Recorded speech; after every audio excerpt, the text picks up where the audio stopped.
तर आज आपण बघणार आहोत तेलात तळलेले कुरकुरीत मासे। चॅनलवर नवीन असाल तर चॅनलला नक्कीच सबस्क्राइब करा, जेणेकरून माझ्या चॅनलच्या सर्व अपडेट्स हे तुमच्यापर्यंत लगेच पोहोचतील। आधी मी तुमच्यासोबत तवा फिश फ्राय रेसिपी शेअर केली होती, तर आता मी तुम्हाला दाखवणार आहेत तेलात तळलेले मासे। चला तर मग रेसिपीला सुरुवात करूया। त्यासाठी मी घेतलेले आहे अर्धा किलो फिश हे मी 3 ते 4 वेळा पाण्याने चांगले धुवून घेतलेले आहे। इथे मी यूज केले चोपडा जातीचे फिश, याऐवजी तुम्ही दुसरे पण फिश यूज करू शकता।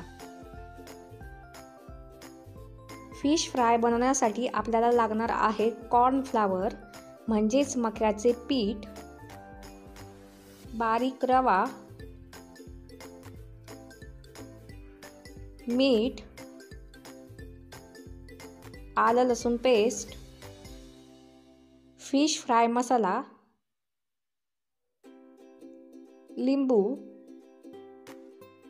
धने पावडर, लाल मिरची पावडर आणि हळद। एका भांड्यामध्ये टाकूयात स्वच्छ धुवून घेतलेले फिश। त्यात ॲड करूयात 1 चमचा आलं लसूण पेस्ट,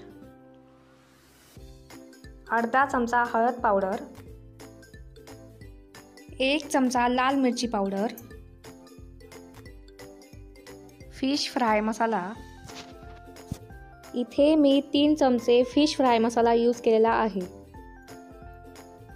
1 चमचा धने पावडर, 1 चमचा मीठ तुम्ही चवीनुसार टाकू शकता,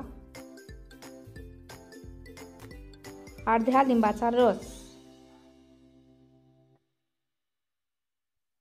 आता हे सर्व व्यवस्थित मिक्स करून घेऊयात।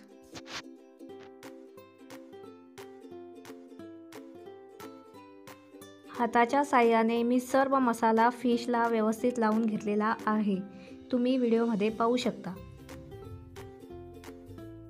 फिश आता आपल्याला 1 तास मॅरिनेट करण्यासाठी ठेवायचे, जेणेकरून सर्व मसाला फिशमध्ये व्यवस्थित मुरेल। फिश फ्राय करण्यासाठी आपण एका प्लेटमध्ये घेणार आहोत अर्धा वाटी बारीक रवा, 4 चमचे कॉर्नफ्लॉवर आणि चवीपुरते मीठ। हे सर्व व्यवस्थित मिक्स करून घेऊयात। तुम्ही पाहू शकता मी सर्व मिश्रण एकजीव करून घेतलेले आहे। 1 तासानंतर फिश व्यवस्थित मॅरिनेट झालेले आहेत। आता एका कढईमध्ये तेल गरम करण्यासाठी ठेवूयात। आपल्याला मॅरिनेट झालेले फिश फ्राय करून घ्यायचे आहे। फिश आता आपण तयार केलेल्या मिश्रणामध्ये व्यवस्थितपणे घोळवून घेऊयात। तुम्ही पाहू शकता चारी बाजूने मिश्रण व्यवस्थित फिशला लावलेले आहे। असे एक एक करून सर्व फिश मिश्रणमध्ये घोळवून घेऊयात।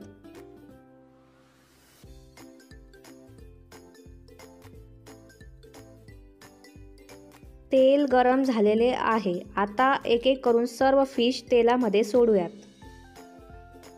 आपल्याला फिश हाय फ्लेमवर फ्राय करायचे आहे।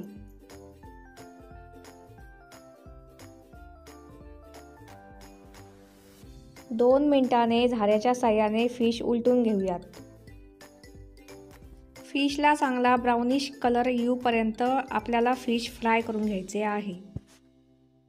4 ते 5 मिनिटे फिश चांगले फ्राय झालेले आहेत। आता मी हे एका प्लेटमध्ये काढून घेते। तुम्ही पाहू शकता फिशला चांगला ब्राउनिश कलर आलेला आहे।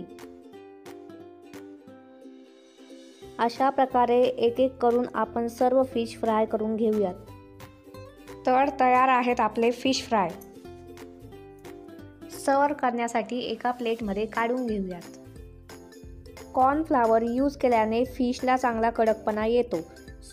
तर फ्रेंड्स, कशी वाटली रेसिपी नक्कीच कमेंट बॉक्समध्ये सांगा। माझ्या जर रेसिपी तुम्हाला आवडत असतील तर चॅनलला नक्कीच सबस्क्राइब करा, बेल आयकॉनवर क्लिक करा, तुमच्या मित्रांनाही शेअर करा। परत भेटूयात अशाच एका नवीन रेसिपी सोबत। तोपर्यंत बाय बाय।